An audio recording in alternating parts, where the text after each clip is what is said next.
Ralph Waldo Emerson. Nature.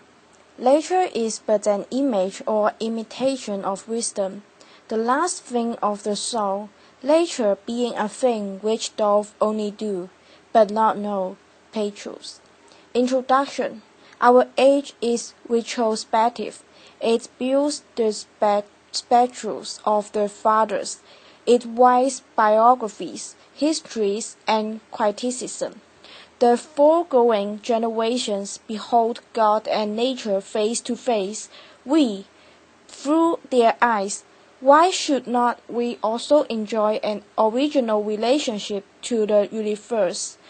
Why should not we have a poetry and philosophy of insight and not of tradition, and a religion by revelation to us, and not the history of theirs, embosomed for a season in nature, whose flows of life stream around and through us, and invite us but by the powers they supply, to action proportioned to nature. Why should we grab among the dry bones of the past, or put the living generation into masquerade out of its faded wardrobe? The sun shines today also. There is more woe and flaws in the fields. There are new lands, new men, new thoughts. Let us demand our own works and laws and worship. Undoubtedly, we have no questions to ask which are unanswerable. We must trust the perfection of the creation so far as to believe that whatever curiosity the order of things has awakened in our minds, the order of things can satisfy. Every man's condition is a solution in hieroglyphy to those inquiries he would put. He asks it as life before he apprehends it as truth. In like manner, nature is already, in its forms and tendencies, describing its own design. Let us interrogate the great apparition that shines so peacefully around us. Let us inquire to what end is nature. All science has one aim, namely, to find the theory of nature. We have theories of races and of functions, but scarcely yet a remote approximation to an idea of creation. We are now so far from the road to truth that religions despise and hate each other, and speculative men are esteemed unsound and fellowless. But to a sound judgment, the most abstract truth is the most practical. Whenever a true theory appears, it will be its own evidence. Its test is that it will explain all phenomena. Now, many are thought not only unexpected but inexplicable, as language, sleep, dreams, beasts, sex. Philosophically considered, the universe is composed of nature and the soul. Strictly speaking, therefore, all that is separate from us, all which philosophy distinguish as the lot me, that is, both nature and art, all other men and my own body, must be ranked under this name, nature. In enumerating the values of nature and casting up their sum, I shall use the word in both senses, in its common and in its philosophical import. In inquiries so general as our present one, the inaccuracy is not material. No confusion of thought will occur. Nature, in the common sense, refers to essences unchanged by man, space, the air, the river, the leaf. Art is applied to the mixture of his will with the same things, as in a house, a canal, a statue, a picture, but his operations taken together are so insignificant, a little chopping, baking, patching, and washing, that in an impression so grand as that of the world on the human mind, they do not vary the results. Chapter 1. Nature. To go into solitude, a man needs to retire as much from his chamber as from society. I am not solitary with wit and white, though nobody is with me. But if a man would be alone, let him look at the stars. The ways that come from those heavenly worlds will separate between him and regular things. One might think the atmosphere was made transparent with this design, to give man, in the heavenly bodies, the perpetual presence of the sublime. Seen in the streets of cities, how great they are! If the stars should appear one night in 1,000 years, how would men believe and adore, and preserve for many generations to remembrance of the city of God which had been sown?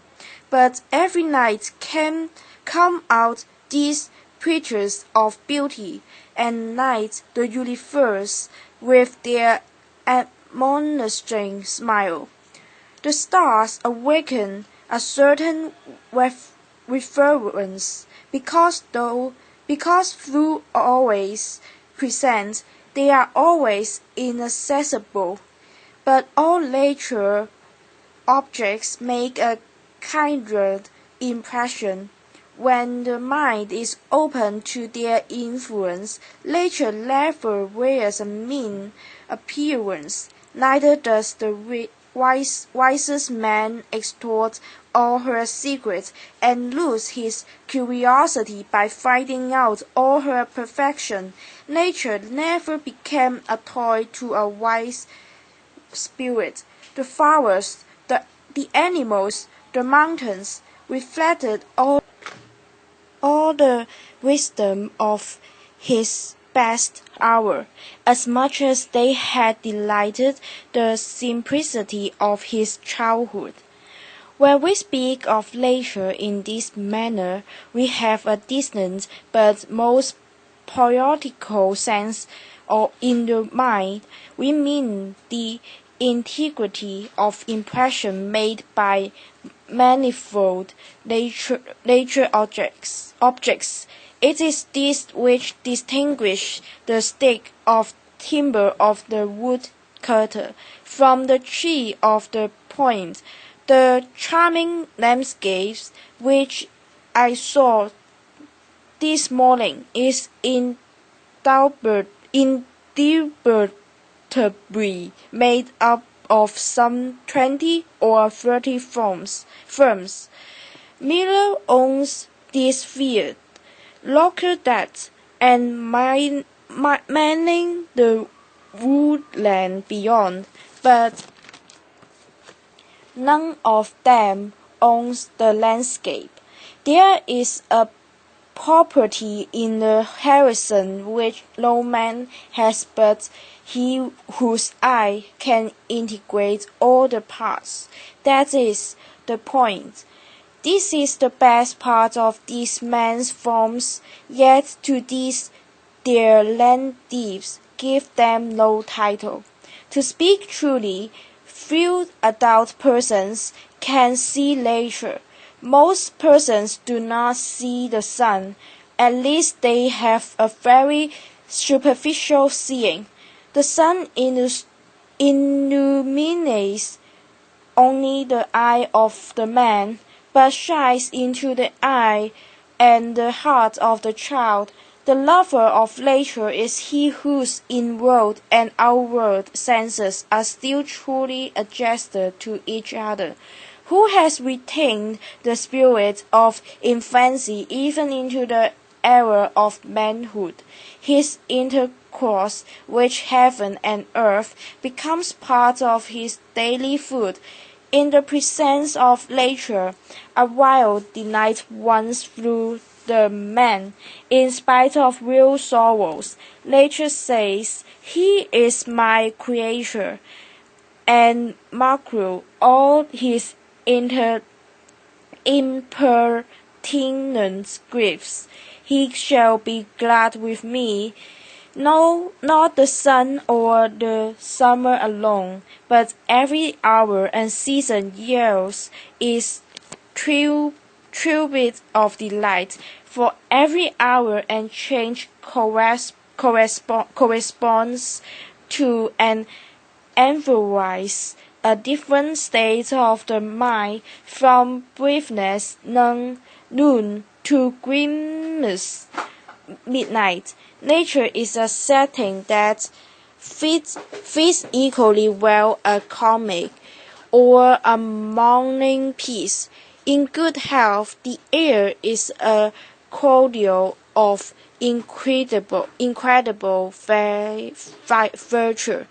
Crossing the bare common in snow puddles at twilight, under a clouded sky, without having in my thoughts any occurrence of special good fortune, I have enjoyed a perfect exhilaration.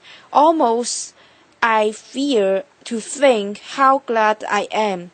In the woods, too, a man casts off his ears, as the snake his slough, and at what period soever of life is always a child. In the woods, in perpetual youth, within these plantations of God, a decorum and sanctity which a perennial festival is just, and the guest sees not how he should tire of them in 1,000 years. In the woods, we return to reason and faith.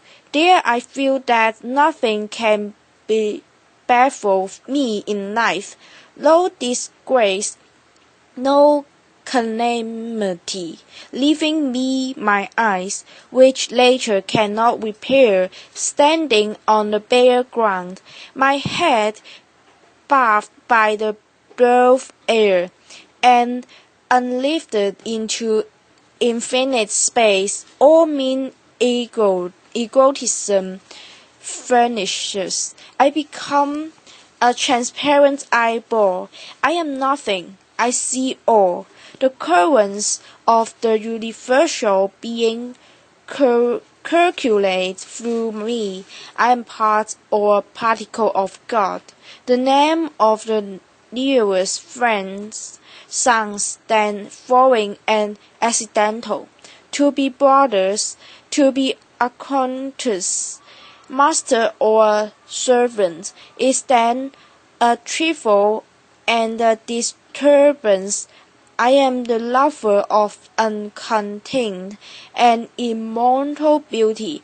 In the wilderness, I find something more dear and connect than in streets or villages. In the tranquil landscape, and especially in the distant line of the horizon, man beholds somewhat as beautiful as his own nature. The greatest delight which the fields and woods minister is the suggestion of an occult relation between man and the vegetable. I am not alone and unacknowledged. They look to me, and I to them. The waving of the boughs in the storm is new to me and old. It takes me by surprise, and yet is not unknown. Its effect is like that of a higher thought or a better emotion coming over me when I deemed I was thinking justly or doing right. Yet it is certain that the power to produce this delight does not reside in nature, but in man, or in a harmony of both.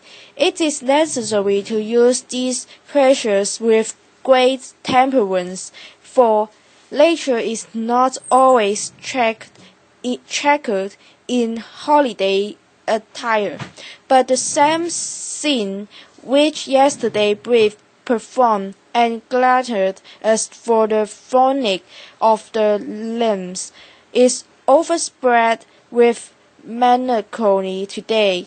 Nature always wears the colors of the spirit. To a man laboring under calamity, the heat of his own fire hath sadness in it.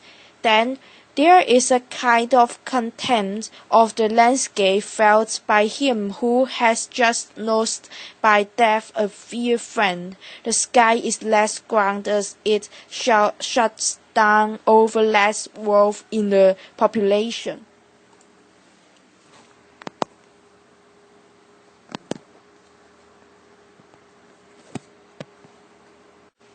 Henry David Thoreau. Where I lived and what I lived for. At a certain season of our life, we are accustomed to consider every spot as the possible site of a house. I have thus surveyed the country on every side within 1,000 miles of where I live. In imagination, I have bought all the farms in succession, for all were to be bought, and I knew their price. I walked over each farmer's promises, tested his wild apples, discoursed on husbandry with him, took his farm at his price, at any price, mortgaging it to him in my mind, even put a higher price on it, took everything but a deed of it, took his word for his deed, for I dearly love to talk, cultivated it, and him too, to some extent, I trust, and withdraw when I had enjoyed it long enough, leaving him to carry it on. This experience entitled me to be regarded as a sort of real estate broker by my friends. Wherever I sat, there I might live, and the landscape radiated from me accordingly. What is a house but a seat? Better if a country seat. I discovered many a site for a house not likely to be soon improved, which some might have thought too far from the village. But to my eyes the village was too far from it. Well, there I might live, I said, and there I did live. For an hour, a summer and a winter life, saw how I could let the years run off, pervade the winter through, and see the spring come in. The future inhabitants of this region, wherever they may place their houses, may be sure that they have been anticipated, and afternoons surfaced to light out the land into orchard, woodland, and pasture, and to decide what fine oaks or pines should be left to stand before the door, and whence each blessed tree could be seen to the best advantage, and then I let it lie. Fellow perchance,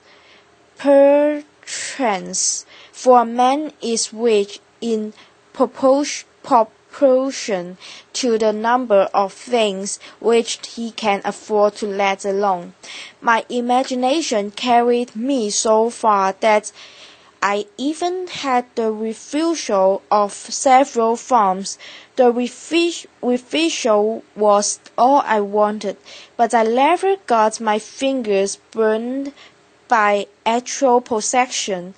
The nearest that I came to actual possession was when I bought the Holloway place, and had begun to sort my seeds and collected materials with which to make a wheelbarrow to carry it on and or off with. But before the owner gave me a dip of it, his wife, every man has such a wife, changed her mind and wished to keep it, and he offered me $10 to release him. Now, to speak the truth, I had but 10 cents in the world, and it surpassed my arithmetic to tell.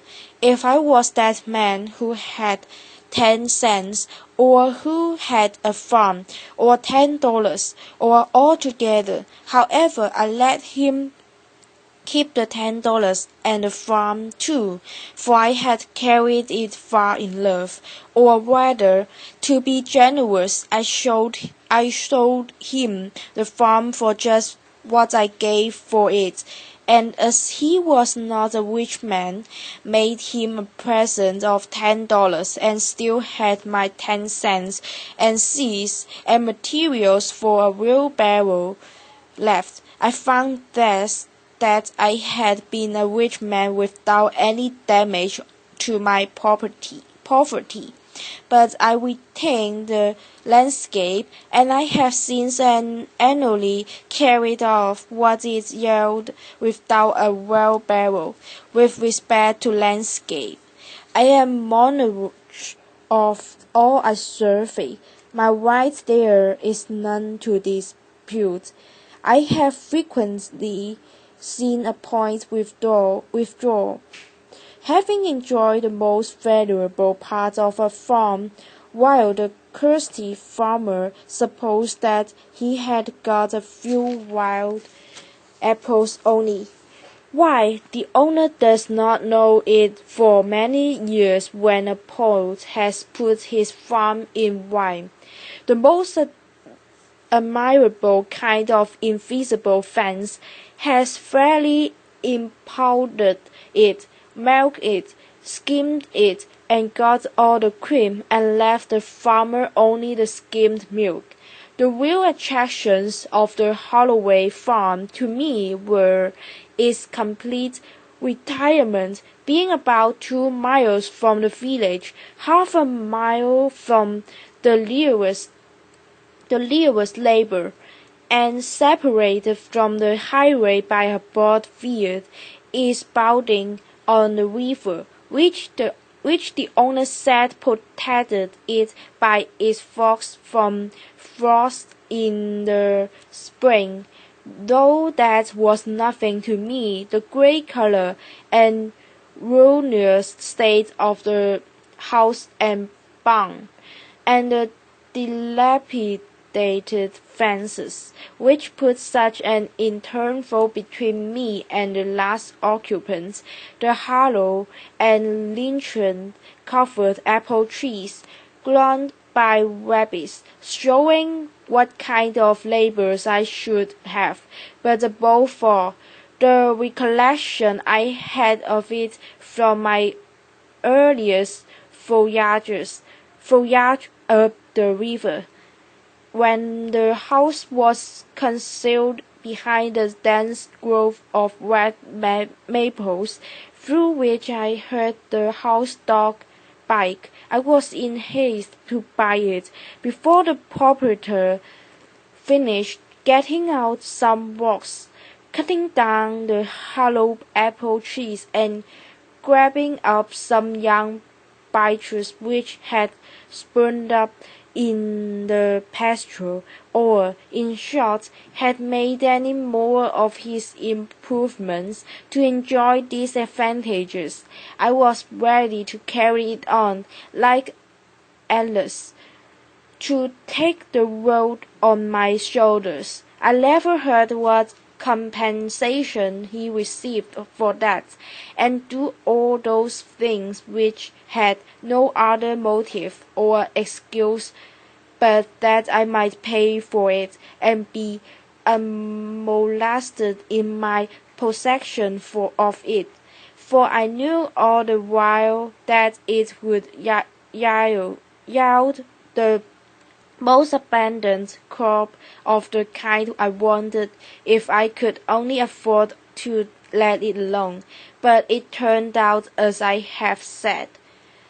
All that I could say then, with respect to farming on a large scale, I have always cultivated a garden, was that I had my seeds ready.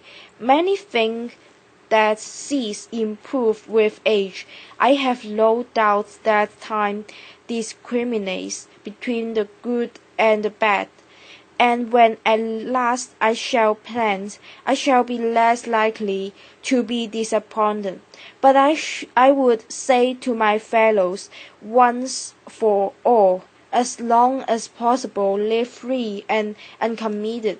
It makes but little difference whether you are committed to a farm or the county jail. O cattle, whose doorway vesticle is my cultivator says, and the only translation I have seen makes sheer nonsense of the passage. When you think of getting a farm, turn it thus in your mind, not to buy greedily, nor spare your pains to look at it, and do not think it enough to go round it once. The oftener you go there, the more it will please you, if it is good. I think I shall not buy greedily, but go round and round it as long as I live, and be buried in it first, that it may please me the more at last. The present was my next experiment of this kind, which I propose to describe more at length, for convenience, putting the experience of 2 years into one. As I have said, I do not propose to write an ode to dejection, but to brag as loudly as Chanticleer in the morning, standing on his roost, if only to wake my neighbors up. When first I took up my abode in the woods, that is, began to spend my nights as well as days there, which by accident was on Independence Day, or the 4th of July, 1845, my house was not finished for winter, but was merely a defense against the rain, without plastering or chimney, the walls being of rough weather-stained boards with white chinks, which made it cool at night. The upright white hearth stood and freshly planed door and window casings gave it a clean and airy look, especially in the morning, when its timbers were saturated with dew, so that I fancied that by noon some sweet gun would exude from them. To my imagination it retained throughout the day more or less of this auroral character, reminding me of a certain house on a mountain which I had visited the year before. This was an airy and unpleasant cabin, fit to entertain a travelling guard, and where a gardeneress might trail her garments. The winds which passed over my drawing were such as sweep over the ridges of mountains, bearing the broken strings or celestial parts only of terrestrial music. The morning wind forever blows. The point of creation is uninterrupted, but few are the ears that hear it. Olympus is but the outside of the earth everywhere. The only house I had been the owner of before, if I expected a boat, was a tent, which I used occasionally when making excursions in the summer, and this is still rolled up in my garrons. But the boat, after passing from hand to hand, has gone down the stream of time. With this more substantial shelter about me, I had made some progress toward settling in the world. This frame, so slightly clouded, was a sort of crystallization around me and reacting on the builder.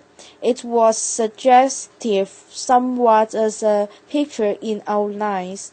I did not need to go outdoors to take the air, for the atmosphere within had lost none of its freshness.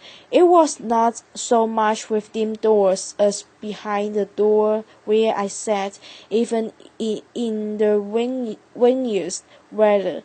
The Hereafter says, an abode without birds is like a meat without seasoning. Such was not my abode, for I found myself suddenly labor to the birds, not by having imprisoned one, but having caged myself near them.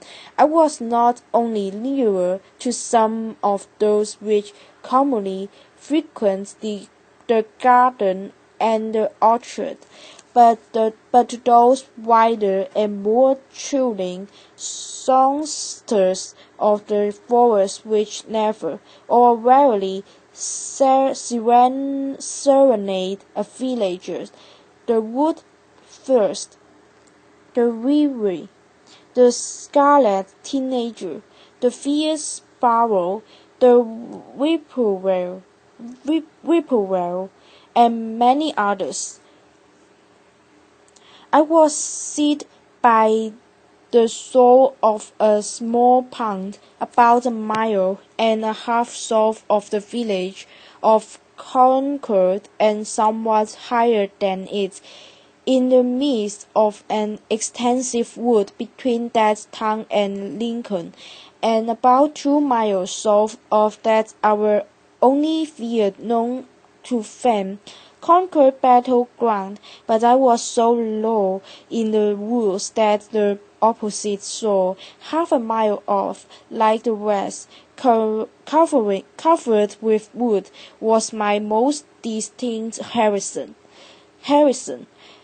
For the first week, whenever I looked out on the pond, it impressed me like a term high up on the side of a mountain, its bottom far above the surface of other lakes, and as the sun arose, I saw it throwing off its nightly clothing of mist, and here and there, by degrees, its soft vapors or its smooth reflecting surface was revealed, while the mist, like ghosts, were stealthily withdrawing in every direction into the woods, as at the breaking up of some nocturnal conventicle.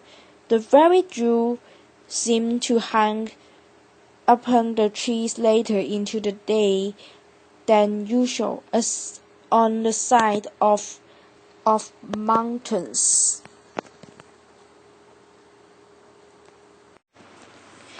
This small lake was of most value as a labor in the intervals of a gentle windstorm in August, when both air and water being perfectly still, but the sky overcast, mid-afternoon had all the serenity of evening, and the wood first sang around, and was heard from shore to shore. A lake like this is never smoother than at such a time, and the clear portion of the air above it being swallowed and darkened by clouds, the water, full of light and reflections, becomes a lower heaven itself, so much the more important. From a hilltop near by, where the wood had been recently cut off, there was a pleasing vista southward across the pond, through a wide indentation in the hills which formed the shore there, where their opposite sides looping toward each other suggested a storm flowing out in that direction through a wooded valley. But stream there was none. That way I looked between and over the near green hills to some distance and higher ones in the horizon, tangled with blue. Indeed, by standing on tiptoe, I could catch a glimpse of some of the peaks of the still bluer and more distant mountain ranges in the northwest. Those true blue comes from heaven's own means, and also of some portion of the village, but in other directions, even from this point, I could not see over or beyond the woods which surrounded me. It is well to have some water in your neighborhood, to give buoyancy to and flow the earth.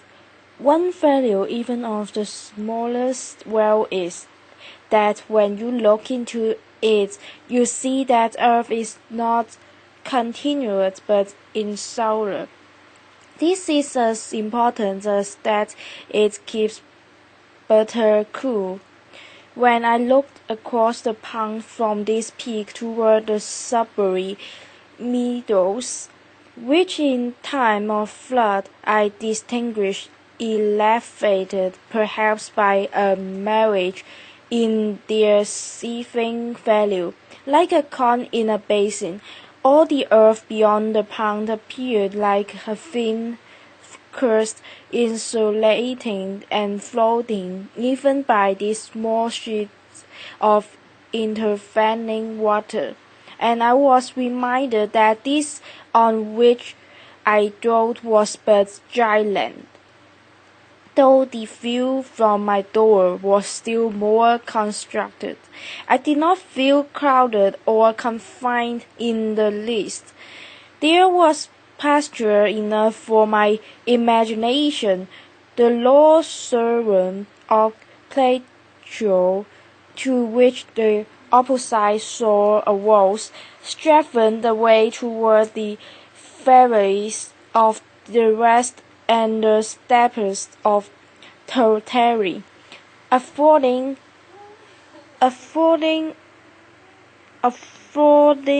ample room for all the roving families of men. There are none happy in the world but beings who enjoy freely a vast horizon, said the Mondova, when his herds required new and larger pastures.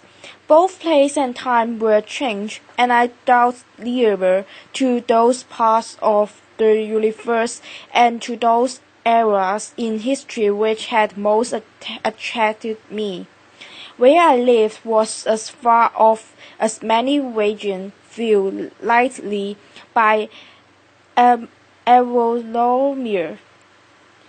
We are wont to imagine rarer and delectable places in some remote and more celestial corner of the system. Behind the constellation of Conspicuous chair, far from noise and disturbance, I discovered that my house actually had its site in such a withdrawal, but forever new and profound part of the universe, if it were worth the while to settle in those parts near to the Pleiades or the Hyades, to Aldebaran or Tyre, then I was really there, or at an equal remoteness from the life which I had left behind, drowsed and twinkling with as fine a way to my nearest neighbor, and to be seen only in moonless nights by him. Such was that part of creation where I had squandered. There was a servant that did life and held his thoughts as high as were the monks whereon his thoughts did hourly feed him by. What should we think of Stephen's life if his thoughts always wandered to higher pastures than his thoughts? Every morning was a cheerful invitation to make my life of equal simplicity, and I may say innocence, with nature herself. I have been as sincere a worshipper of Aurora as the Greeks. I got up early and bathed in the pond. That was a religious exercise, and one of the best things which I did. They say that characters were engraven on the bathing tub of King Tryphon to this effect: renew thyself completely each day, do it again and again, and forever again. I can understand that. Morning brings back the heroic ages. I was as much affected by the fond hum of a mosquito making its invisible and unimaginable tour through my apparent apartment at earliest dawn, when I was sitting with door and windows open, as I could be by any shepherd that ever sang of fame. It was Homer's requirement itself, an Iliad and Odyssey in the air, singing its own wealth and wanderings. There was something cosmical about it. A standing advertisement, till forbidden, of the everlasting vigor and fertility of the world. The morning, which is the most memorable season of the day, is the wakening hour. Then there is least somnolence in us, and for an hour at least some part of us awakes which slumbers all the rest of the day and night.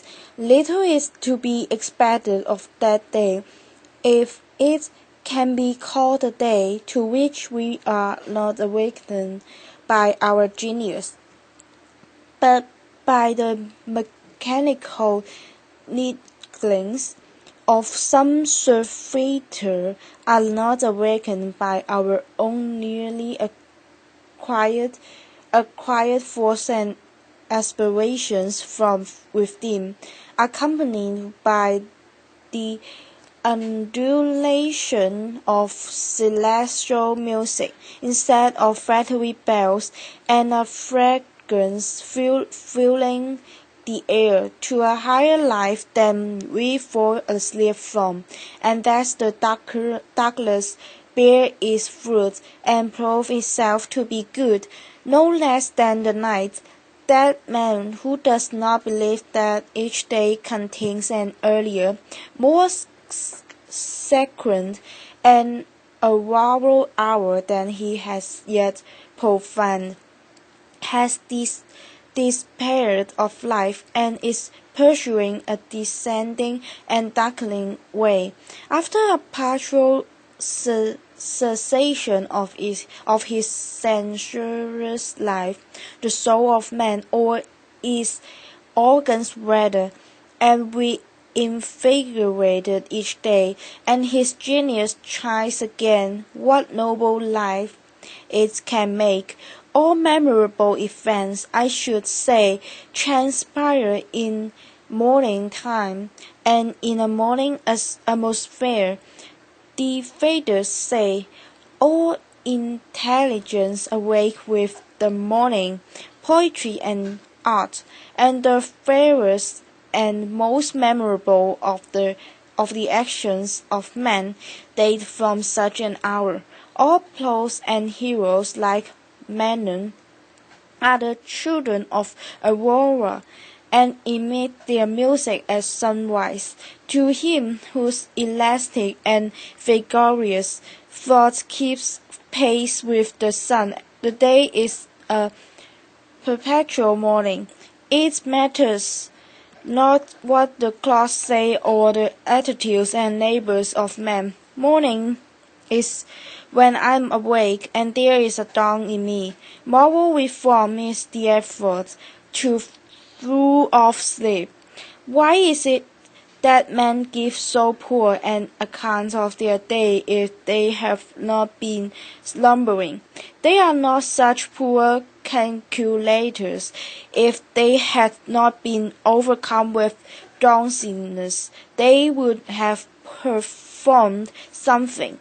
The millions are awake enough for physical labor, but only 1 in a million is awake enough for effective intellectual exertion. Only 1 in 100 millions to a poetic or divine life. To be awake is to be alive. I have never yet met a man who was quite awake. How could I have looked him in the face? We must learn to reawaken and keep ourselves awake, not by mechanical aims, but by an infinite expectation of the dawn, which does not forsake us in our sounder sleep. I know of no more encouraging fact than the unquestionable ability of man to elevate his life by a conscious endeavor. It is something to be able to paint a particular picture or to carve a statue, and so to make a few of tricks, beautiful, but it is far more glorious to carve and paint the very atmosphere and medium through which we look, which morally we can do to affect the quality of the day. That is the highest of arts. Every man is tasked to make his life, even in its details, worthy of the contemplation of his most elevated and critical hour. If we refuse, or rather use it up, such paltry information as we get, the oracles would distinctly inform us how this might be done. I went to the woods because I wished to live deliberately, to found only the essential facts of life, and see if I could not learn what it had to teach, and not, when I came to die, discover that I had not lived. I did not wish to live what was not life. Living is so dear, nor did I wish to practice resignation, unless it was quite necessary. I wanted to live deep and suck out all the marrow of life, to live so sternly and Spartan-like as to put towards all that was not life, to cut a broad swath and so close, to drive life into a corner and reduce it to its lowest terms, and if it proved to be mean, why then to get the whole engineer meanness of it, and publish its meanness to the world, or if it were sublime, to know it by experience, and be able to give a true account of it in my next excursion. For most men, it appears to me in a strange uncertainty about it, whether it is of the devil or of God, and have somewhat hastily concluding that it is the chief end of man here to glorify God and enjoy Him forever.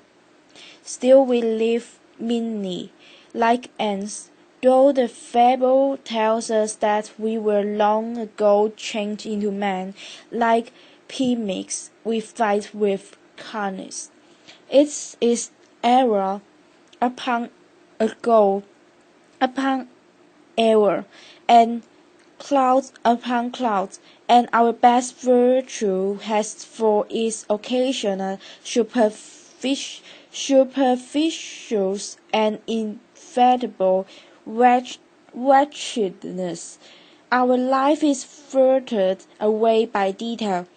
An honest man has hardly need to count more than his 10 fingers, or in extreme cases he may add his 10 toes, and limp the rest. Simplicity, simplicity, simplicity. I say, let your affairs be as 2 or 3, and not 100 or 1,000. Instead of 1,000,000, count half a dozen, and keep your accounts on your thumbnail. In the midst of this chopping sea of civilized life, such as the clouds and storms and quicksands and 1,001 items to be allowed for, that a man has to live. If he could not founder and go to the bottom, and not make his part at all, by that reckoning, and he must be a great calculator indeed who succeeds. Simplify, simplify. Instead of 3 meals a day, if it be necessary, eat but 1 instead of 100 dishes. 5. And reduce other things in proportion. Our life is like a German confederacy made up of petty states, with its boundary forever fluctuating, so that even a German cannot tell you how it is bounded at any moment. The nation itself, with all its so-called internal improvements, which, by the way, are all external and superficial, is just such an unwieldy and overgrown establishment, crowded with furniture and tripled up by its own traps, ruined by luxury and heedless expense, by want of calculation and a worthy aim, as the million households in the land, and the only cure for it, as for them, is in a waged economy, a stern and more than Spartan simplicity of life and elevation of purpose. It lives too fast. Men think that it is essential that the nation have commerce and export eyes and talk through a telegram and ride 30 miles an hour, without a doubt, whether they do or not. But whether we should live like baboons or like men is a little uncertain.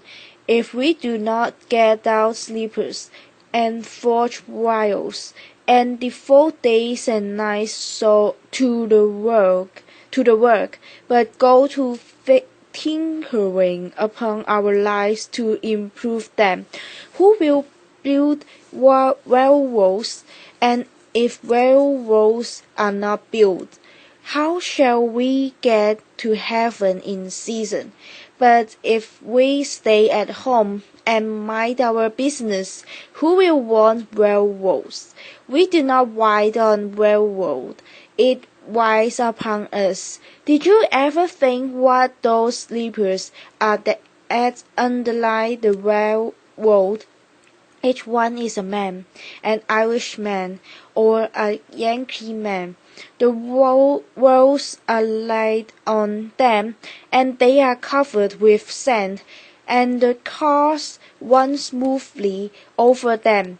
They are sound sleepers, I assure you, and every few years a new knot is laid down and run over, so that if some have the pleasure of riding on a well, others have the misfortune to be ridden upon.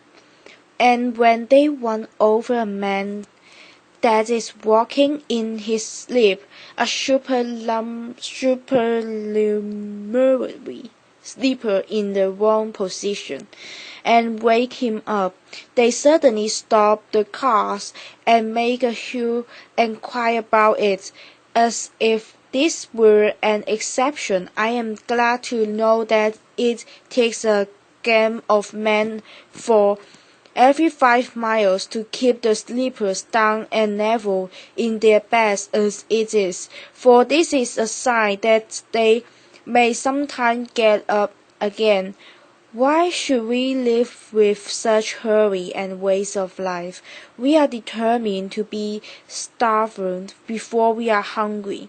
Men say that a stitch in time saves life, and so they take 1,000 stitches today to save life tomorrow.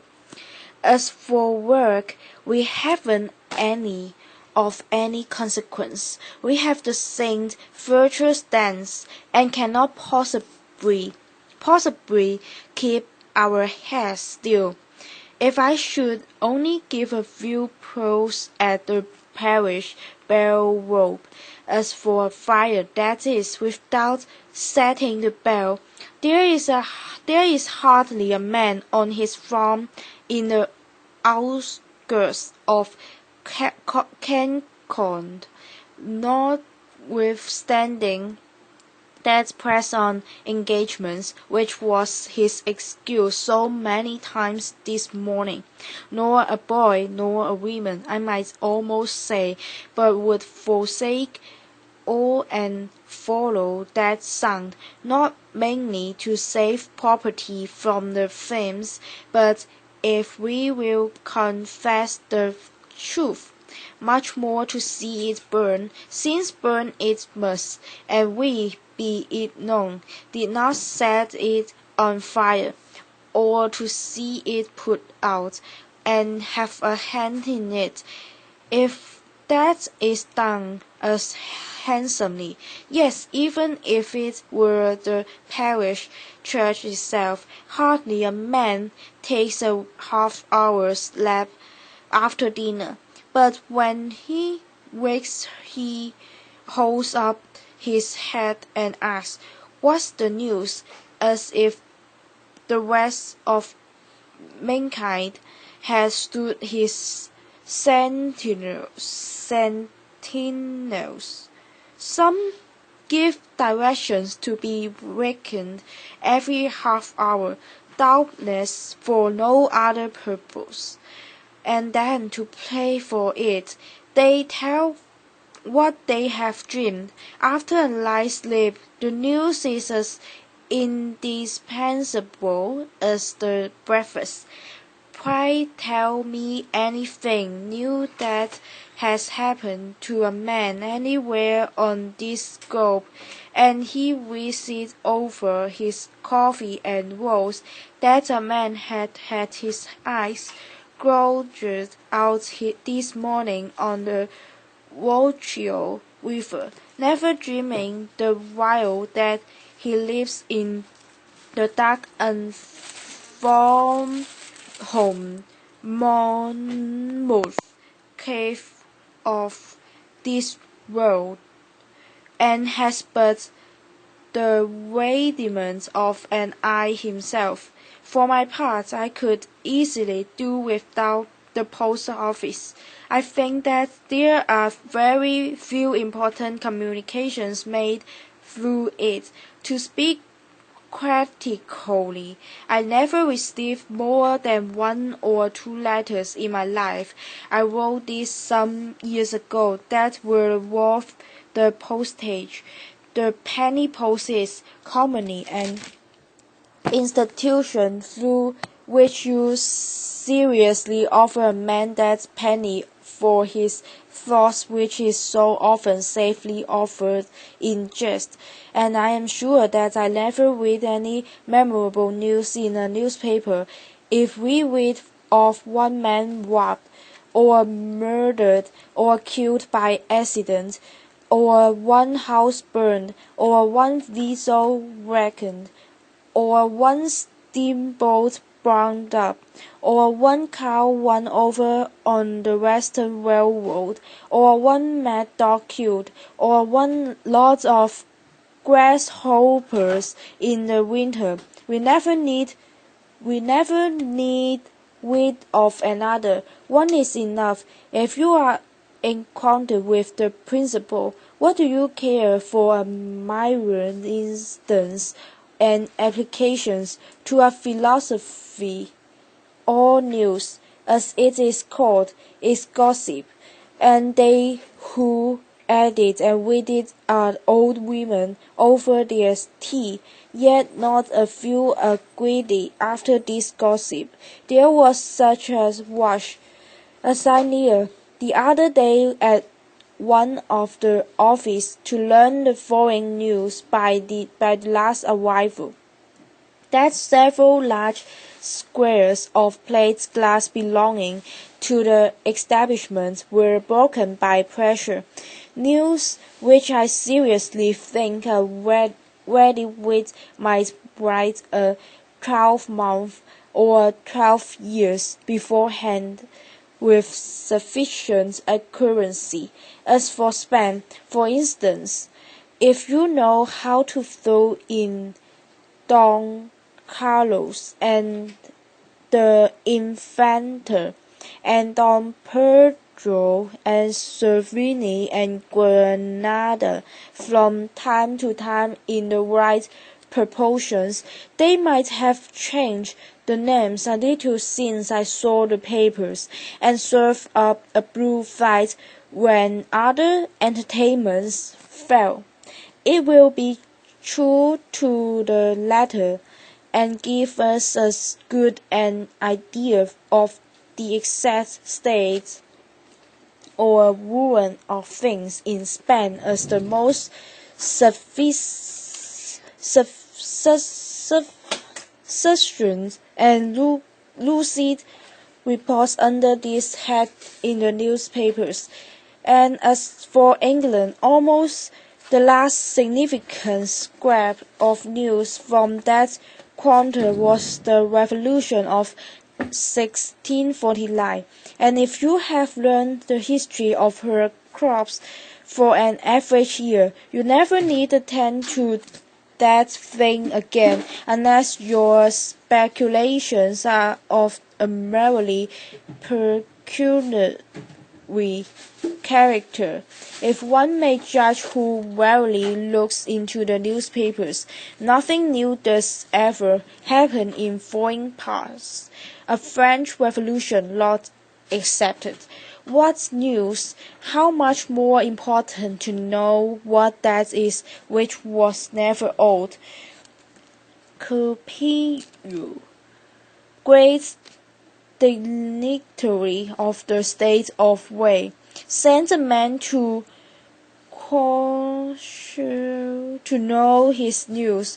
Corsier caused the messenger to be seated near him, and questioned him in these terms: "What is your master doing?" The messenger answered with respect: "My master desires to diminish the number of his foes, but he cannot accomplish it." The messenger being gone, the philosopher remarked: "What a worthy messenger! What a worthy messenger!" The preachers, instead of flossing the ears of drowsy farmers on their day of rest at the end of the week, for Sunday is the fit conclusion of an ill-spent week, and not the fresh and brave beginning of a new one. With this one other draggled tale of a sermon, should shout with thundering voice, "Pass a fast, why show seeming fast, but deadly slow? Shams and delusions are esteemed for soundest truths, while reality is fabulous. If man would steadily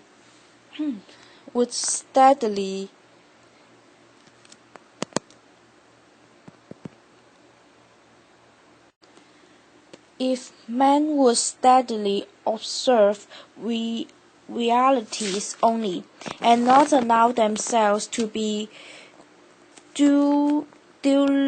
deluded, life, to compare it with such things as we know, would be like a fairy tale and the Arabian Nights entertainments. If we respected only what is inevitable and has a right to be, music and poetry would resound along the streets.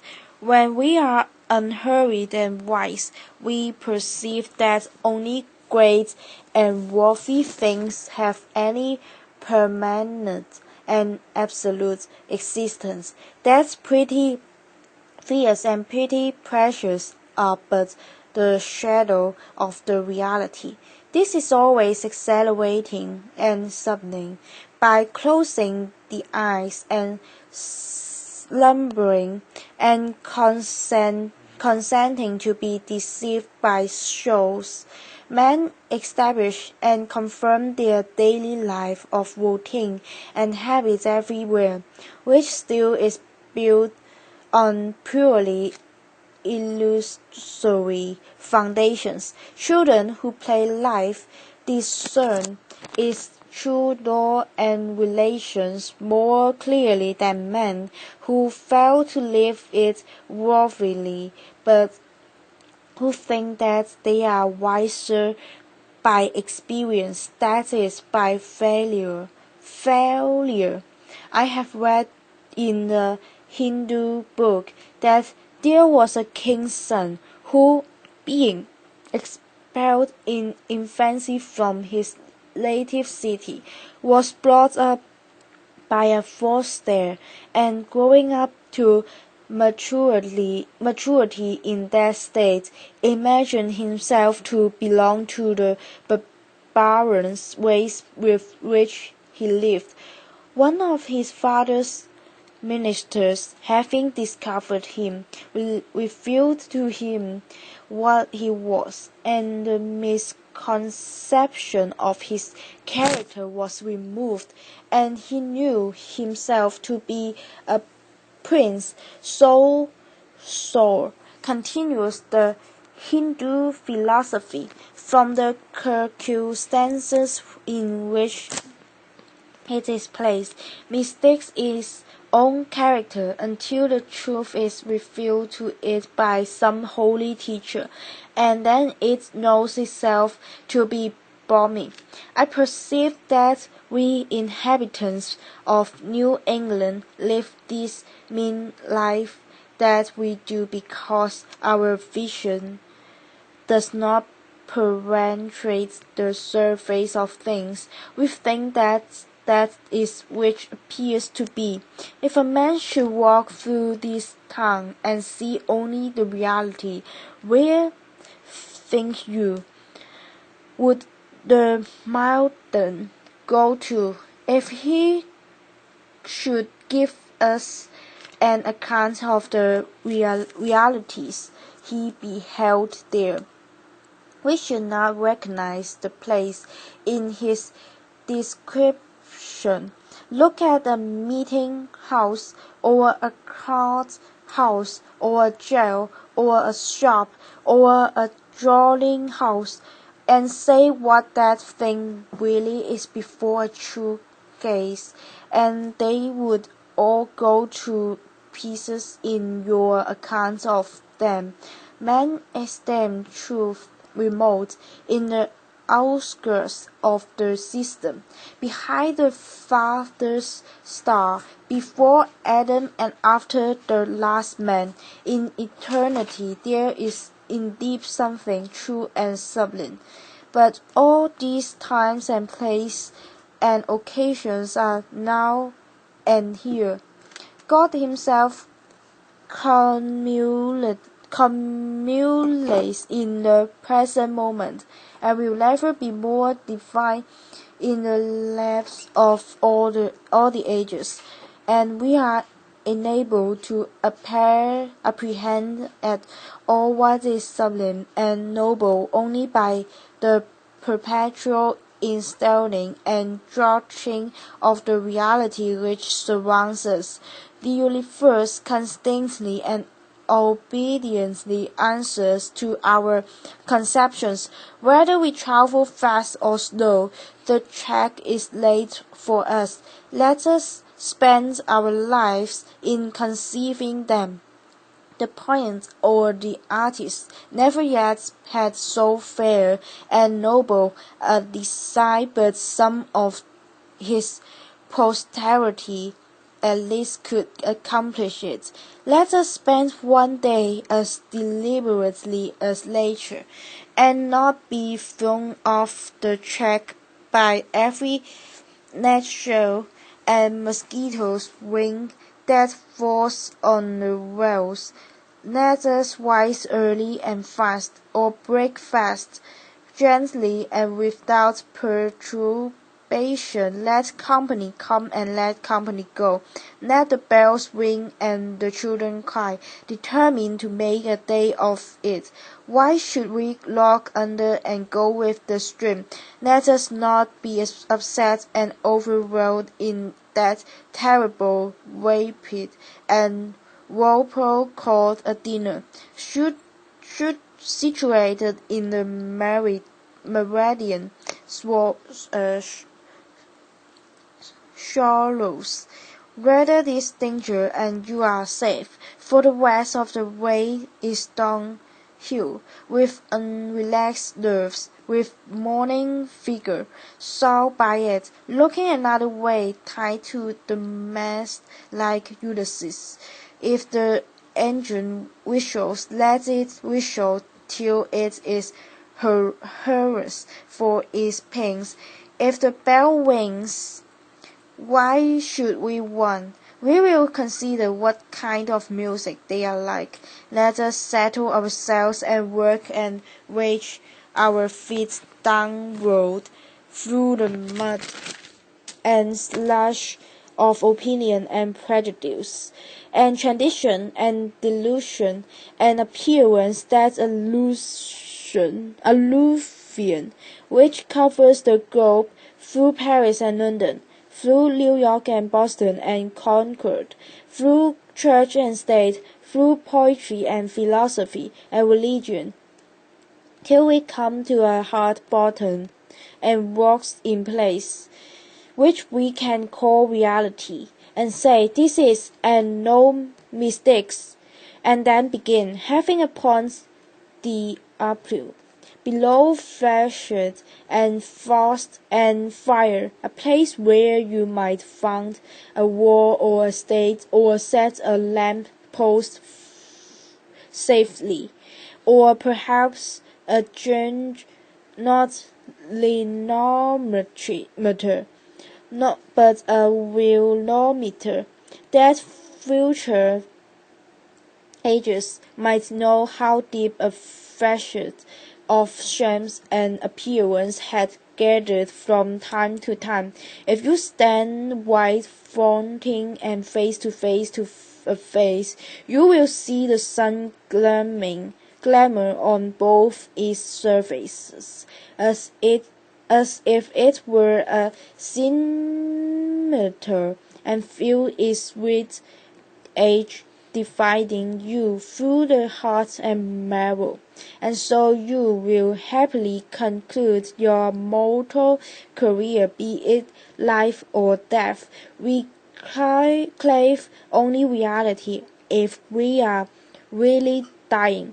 Let us hear the rattle in our throats and feel cold in the extremities.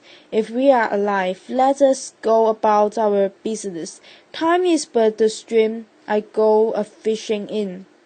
I drink at it, but while I drink I see the sandy bottom and detect how swallow it is.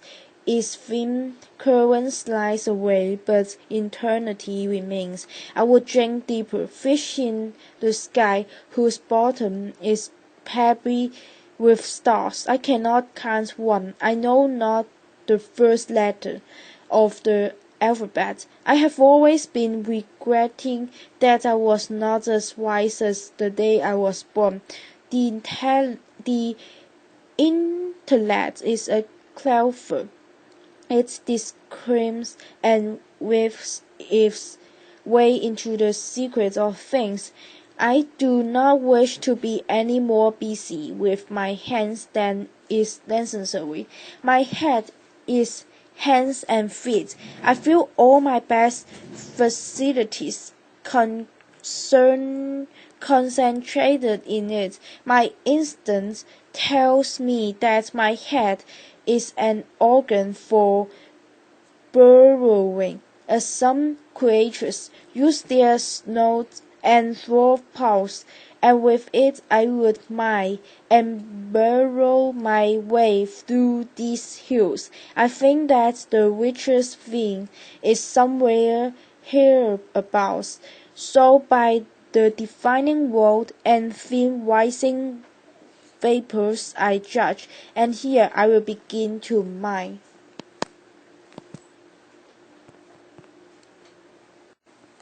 White Whitman.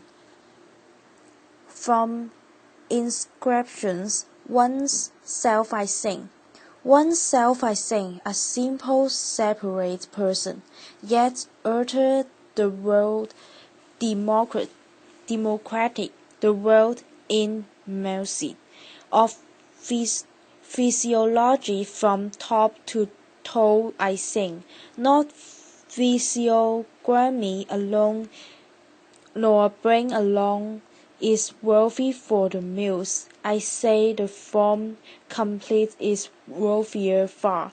The female equally with the male I sing, of life immense in patience, pulse, and power, cheerful for freest as action from under the laws defined. The modern man I sing. 1867, 1871. Shut not your doors. Shut not your doors to me, punk liberis, for that which was lacking on all your well-filled shelves, yet needed most, I bring forth from the wall emerging, a book I have made, the words of my book nothing, the draft of it everything, a book separate, not linked with the rest nor felt by the intellect. But you yell untold latencies with flow to every page. 1965, 1865, 1881. Song of myself. 1. I celebrate myself and sing myself, and what I assume you shall assume. For every atom belonging to me as good belongs to you. I loathe and invite my soul. I lean and loathe at my ease, observing a spear of summer grass. My tongue, every atom of my blood, from this soul, this air, born here of parents born here from parents the same, and their parents the same. I now 37 years old in perfect health begin, hoping to cease not till death, crests and schools in appliance, retiring back a while sufficient at what they are, but never forgotten. I harbor for good or bad, I permit to speak at every hazard. Nature without check with original energy. 2. Houses and rooms are full of perfumes. The shelves are clouded with perfumes. I breathe the fragrance myself and know it and like it. The distillation would intoxicate me also, but I shall not let it. The atmosphere is not a perfume. It has no taste of the distillation. It is odorless. It is for my mouth forever. I am in love with it. I will go to the bank by the wood and become disguised and naked. I am mad for it to be in contact with me. The smoke of my own breath echoes, ripples, bruised whispers, love would seek, thought, crouch, and vim. My respiration and inspiration, the beating of my heart, the passing of blood and air through my lungs, the sleep of green leaves and dry leaves, and of the salt and dark-colored sea rocks, and of hair in the barn, the sound of the blank words of my voice loosed to the eddies of the wind, a few light kisses, a few embraces, a reaching around of arms, the play of shine and shade on the trees as the supple boughs wing, the delight along or in the wash of the streets, or along the fields and hillsides,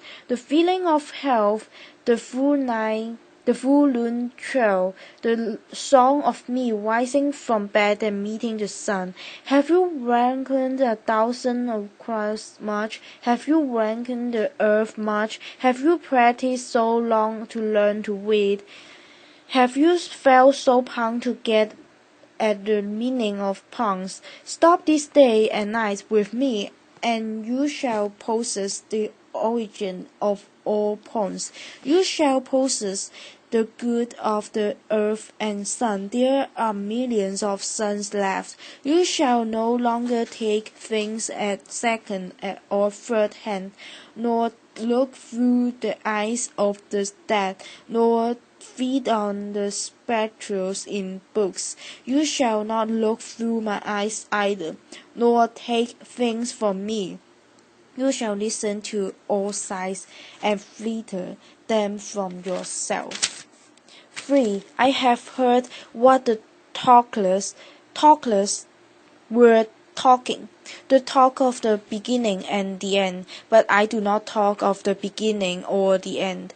There was nothing any more inception than there is now, nor any more youth or age than there is now, and will never be any more perfection than there is now, nor any more heaven or hell than there is now. Urge and urge and urge, always the present urge of the world, out of the dimness, opposite, equals and finds, always substance and increase, always cess, always a claim of identity, always distinction, always a breath of life. To elaborate is no affair, learn and unlearn feel that it is so, sure as the most certain sure, plumb in the unwise, well entreated, browsed in the beans, shout as a horse, affectionate, humpty, electrical. I and this mystery, here we stand. Clear and sweet is my soul, and clear and sweet is all that is not my soul. Naked one nakes both, and the unseen is proved by the seen, till that becomes unseen and receives proof in its turn, showing the best and dividing it from the world's age, friend's age, knowing the perfect fitness and equanimity of things. While they discuss, I am silent and go by bath and admire myself. Welcome is every organ and attribute of me, and of any man hearty and clean. Not an inch nor a particle of an inch is vile, and none shall be less familiar than the rest. I am satisfied, I see, dance, laugh, sing, as the hungering and loving bedfellow sleeps at my side through the night, and withdraws at the peep of the day with stealthy tread, leaving me baskets covered with white towels, rolling the house with their plenty. Shall I postpone my acceptation and realization and squint at my eyes, that they turn from glancing after and down the road, and forward triple and show me to a sense exactly the value of one and exactly the value of two, and which is ahead. 4. Triples and askers surround me, people I meet, the effect upon me of my early life or the round and city I live in or the nation, the latest days, discoveries, inventions, societies, offers, old and new, my dinner dress, associates, looks, compliments, dues, the real or fancied indifference of some men and women I love, the sickness of one of my folks or of myself, or ill doing or loss or lack of money, or depressions or excitations, battles, the heroes of first War, the fever of doubtful news, the fitful events. These come to me days and nights and go from me again, but they are not the me myself. Apart from the pulling and hurling stands what I am, stands amused, complacent, compassionating, ideal,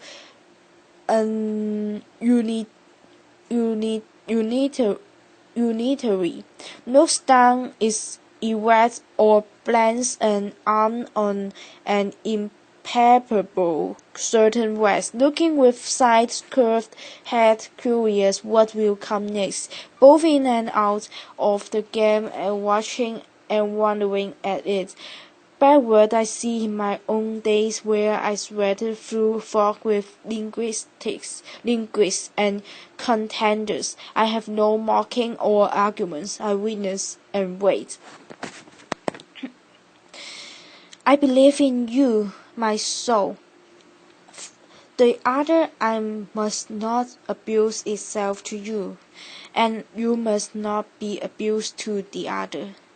Loose with me on the grass, loose the stop from your throat. Not words, not music or rhythm I want, not custom or literature, not even the best. Only the lure I like, the hum of your valued voice. I might how once we lay such a transparent summer morning, how you settle your head whirled my hips and gently turned over upon me, and parted the shirt from my bosom boom, and plunged your tongue to my bare spirit's heart, and washed till you felt my beard, and wished till you held my feet. Swiftly a waltz and spread around me the peace and knowledge that pass all the arguments of the earth. And I know that the hand of God is the promise of my own, and I know that the Spirit of God is the brother of my own, and that all men ever born are also my brothers, and the women my sisters and lovers, and that a kinsman of the creation is love, and limitless are leaves stiff or dropping in the fields, and brown ants in the little wells beneath them, and mossy scams of the warm fence, heaped stones, elder, melon, and park weed.